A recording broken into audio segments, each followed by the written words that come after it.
Our web page is starting to take shape. Adding some color has certainly made it a bit more interesting.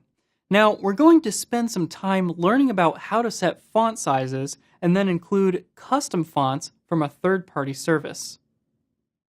Before we begin, we should organize our CSS a bit. It's starting to get complex, and I don't want you to lose track of where we're at. To organize things, we're going to add some CSS comments. A comment is basically a way for us to write a note in the code without it actually being interpreted by the browser. Site visitors won't be able to see these comments on the site either, unless they view the source of your web page. It's a good idea to keep your code well commented because comments can serve as reminders or visual cues about your thought process when writing code. This makes it much easier to maintain your code later on and fix bugs if you need to. So let's go ahead and write our first comment. Down here on the site body, I'm going to write a / and then a star, and on my keyboard, I just have to hit Shift and the number 8, although that might be different on your keyboard. And then inside of this, I'm going to type site body. And I can type whatever I want here because this isn't going to be interpreted by the browser. So if I save this and refresh the page, it shouldn't change anything at all. So again, the syntax is a /, a star, or an asterisk, and then we write our comment inside of here, and then we close the comment with a star and another /. So you'll see that the opening and closing remarks here are actually opposite one another. Comments don't necessarily have to be on their own line either. We could put comments alongside the end of a line of code.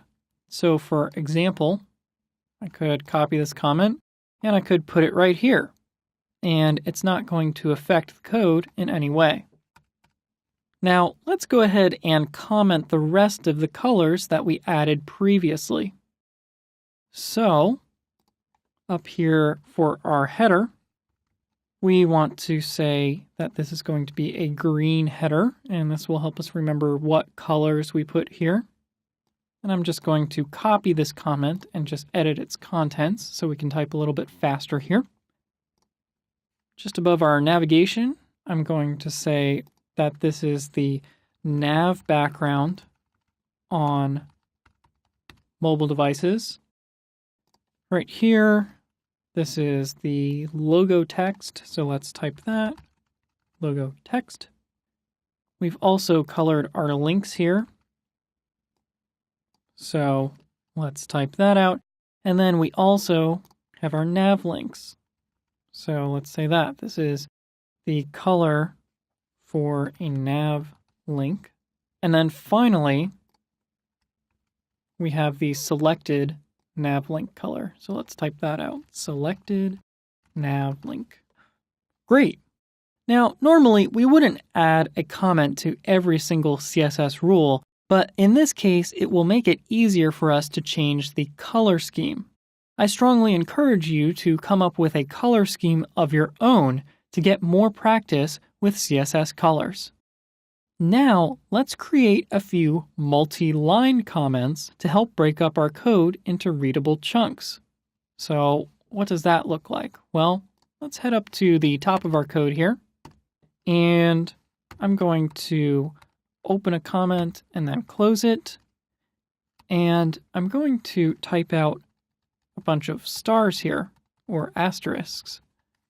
And then I can do the same thing down here, and inside of this, I can type a word like general.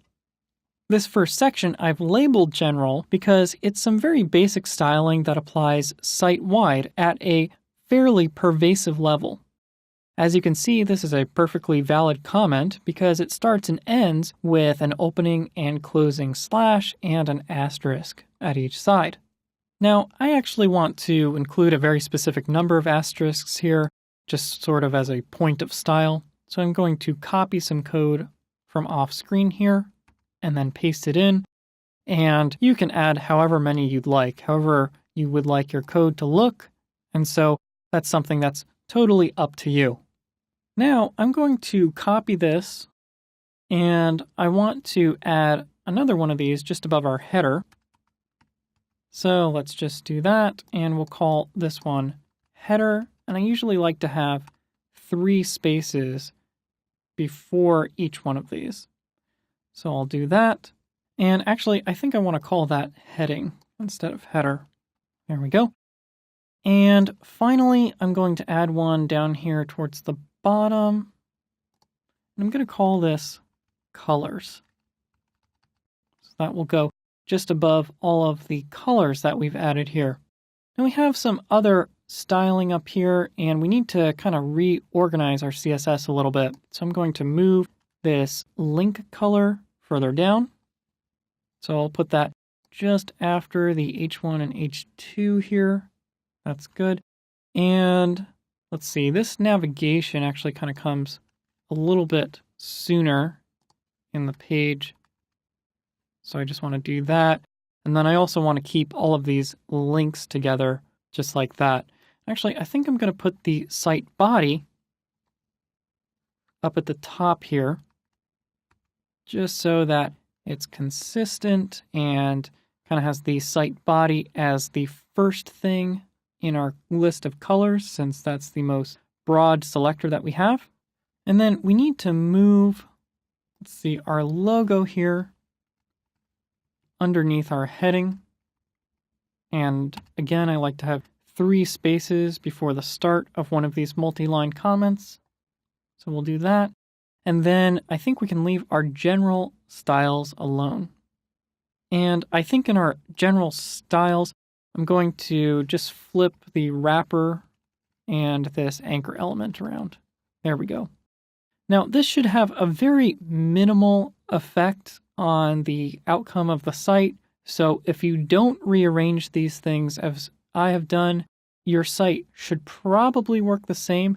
But again, because of CSS's cascading nature, you may want to go ahead and rearrange them as I've done. So just to review, under the general section, we have the wrapper ID and our anchor selector. Under the heading, we have our logo ID selector. And then under colors, we have our body colors, header colors, navigation colors, H1 and H2, anchor colors, and then nav A and nav visited colors, and then the selected and hover states. Now our code is a lot more readable and scannable. We can just scroll up and down the page here, and we can see where these major blocks are located.